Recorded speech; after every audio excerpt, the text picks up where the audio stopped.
英語聞き流し10分間、名作リスニング、英語テキストと MP3 ダウンロード、その他の物語は、ホームページよりご利用いただけます。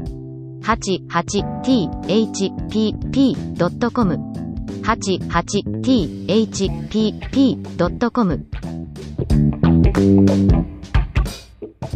Holmes had sat up upon the couch, and I saw him motion like a man who was in need of air.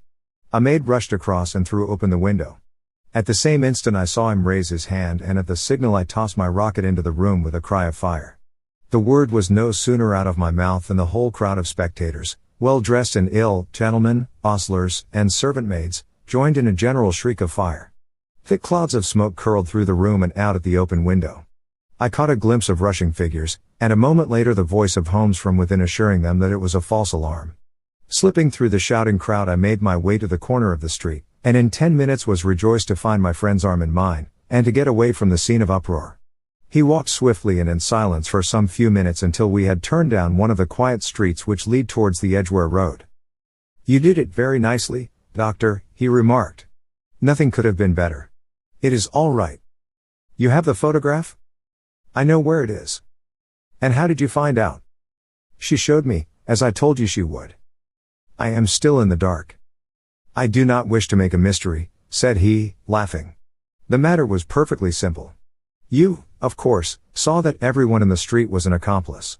They were all engaged for the evening. I guessed as much. Then, when the row broke out, I had a little moist red paint in the palm of my hand. I rushed forward, fell down, clapped my hand to my face, and became a piteous spectacle. It is an old trick. That also I could fathom. Then they carried me in. She was bound to have me in. What else could she do? And into her sitting room, which was the very room which I suspected. It lay between that and her bedroom, and I was determined to see which. They laid me on a couch, I motioned for air, they were compelled to open the window, and you had your chance. How did that help you?" "It was all important. When a woman thinks that her house is on fire, her instinct is at once to rush to the thing which she values most. It is a perfectly overpowering impulse, and I have more than once taken advantage of it. In the case of the Darlington substitution scandal it was of use to me, and also in the Arnsworth Castle business. A married woman grabs at her baby, an unmarried one reaches for her jewel box. Now it was clear to me that Our Lady of today had nothing in the house more precious to her than what we are in quest of. She would rush to secure it. The alarm of fire was admirably done. The smoke and shouting were enough to shake nerves of steel. She responded beautifully. The photograph is in a recess behind a sliding panel just above the right bell pull. She was there in an instant, and I caught a glimpse of it as she half drew it out. When I cried out that it was a false alarm, she replaced it, glanced at the rocket, rushed from the room, and I have not seen her since. I rose, and, making my excuses, escaped from the house. I hesitated whether to attempt to secure the photograph at once, but the coachman had come in, and as he was watching me narrowly, it seemed safer to wait. A little over-precipitance may ruin all. "And now?" I asked. "Our quest is practically finished. I shall call with the king tomorrow, and with you, if you care to come with us. We will be shown into the sitting room to wait for the lady, but it is probable that when she comes she may find neither us nor the photograph. It might be a satisfaction to His Majesty to regain it with his own hands." "And when will you call?" "At 8 in the morning. She will not be up, so that we shall have a clear field. Besides, we must be prompt, for this marriage may mean a complete change in her life and habits. I must wire to the king without delay." We had reached Baker Street and had stopped at the door. He was searching his pockets for the key when someone passing said, "Good night, Mr. Sherlock Holmes." There were several people on the pavement at the time, but the greeting appeared to come from a slim youth in an ulster who had hurried by. "I've heard that voice before," said Holmes, staring down the dimly lit street. "Now, I wonder who the deuce that could have been." 3.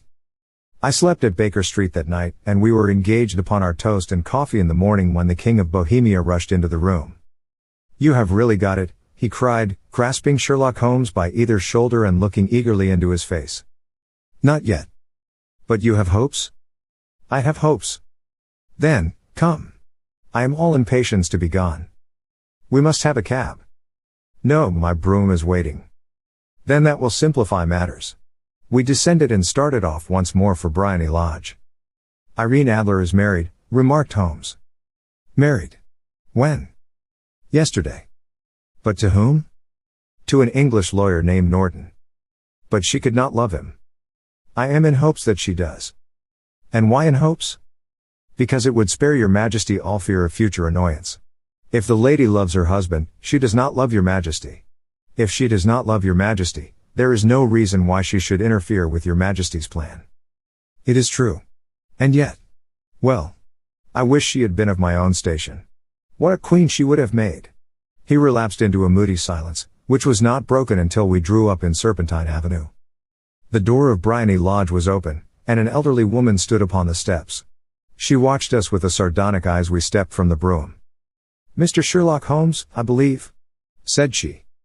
"I am Mr. Holmes," answered my companion, looking at her with a questioning and rather startled gaze. "Indeed. My mistress told me that you were likely to call. She left this morning with her husband by the 5:15 train from Charing Cross for the continent." "What?" Sherlock Holmes staggered back, white with chagrin and surprise. "Do you mean that she has left England? Never to return?" "And the papers?" asked the king hoarsely. "All is lost. We shall see." He pushed past the servant and rushed into the drawing room, followed by the king and myself. The furniture was scattered about in every direction, with dismantled shelves and open drawers, as if the lady had hurriedly ransacked them before her flight. Holmes rushed at the bell pull, tore back a small sliding shutter, and, plunging in his hand, pulled out a photograph and a letter. The photograph was of Irene Adler herself in evening dress. The letter was superscribed to Sherlock Holmes, Esquire, to be left till called for. My friend tore it open, and we all three read it together. It was dated at midnight of the preceding night and ran in this way. "My dear Mr. Sherlock Holmes, you really did it very well. You took me in completely. Until after the alarm of fire, I had not a suspicion. But then, when I found how I had betrayed myself, I began to think. I had been warned against you months ago. I had been told that, if the king employed an agent, it would certainly be you. And your address had been given me. Yet, with all this, you made me reveal what you wanted to know. Even after I became suspicious, I found it hard to think evil of such a dear, kind old clergyman.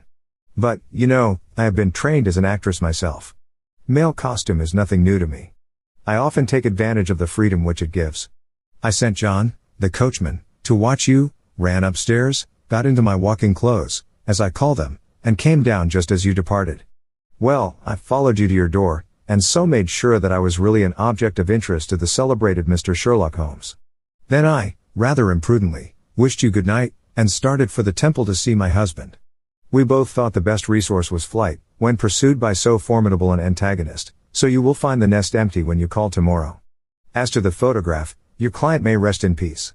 I love and am loved by a better man than he. The king may do what he will without hindrance from one whom he has cruelly wronged. I keep it only to safeguard myself, and to preserve a weapon which will always secure me from any steps which he might take in the future. I leave a photograph which he might care to possess, and I remain, dear Mr. Sherlock Holmes, very truly yours, Irene Norton, née Adler. What a woman, oh, what a woman, cried the King of Bohemia, when we had all three read this epistle. Did I not tell you how quick and resolute she was? Would she not have made an admirable queen? Is it not a pity that she was not on my level? From what I have seen of the lady, she seems, indeed, to be on a very different level to your majesty, said Holmes coldly. I am sorry that I have not been able to bring your majesty's business to a more successful conclusion. On the contrary, my dear sir, cried the king, nothing could be more successful. I know that her word is inviolate. The photograph is now as safe as if it were in the fire. I am glad to hear your majesty say so. I am immensely indebted to you. Pray tell me in what way I can reward you. This ring, he slipped an emerald snake ring from his finger and held it out upon the palm of his hand. Your majesty has something which I should value even more highly, said Holmes. You have but to name it. This photograph. The king stared at him in amazement. Irene's photograph, he cried. Certainly, if you wish it. I thank your majesty. Then there is no more to be done in the matter. I have the honor to wish you a very good morning. He bowed, and, turning away without observing the hand which the king had stretched out to him, he set off in my company for his chambers. And that was how a great scandal threatened to affect the kingdom of Bohemia, and how the best plans of Mr. Sherlock Holmes were beaten by a woman's wit. He used to make merry over the cleverness of women, but I have not heard him do it of late. And when he speaks of Irene Adler, or when he refers to her photograph, it is always under the honorable title of the woman.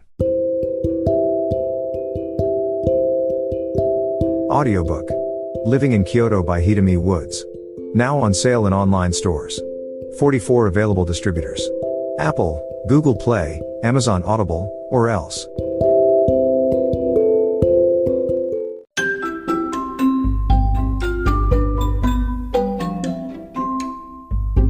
大好評。ヒデミウッズがデザインしたとっても可愛いオリジナルグッズが手に入る。トートバッグ、缶バッジ、ステッカー、T シャツ、トレーナー、パーカー、文具、その他いろいろ、エリゼン .com で見てみてね。erizen.com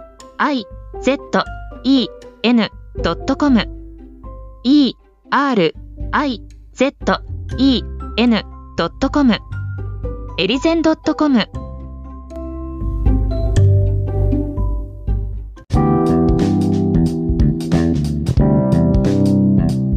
英語聞き流し10分間名作リスニング。英語テキストと MP3 ダウンロード、その他の物語はホームページよりご利用いただけます。88thpp.com 88thpp.com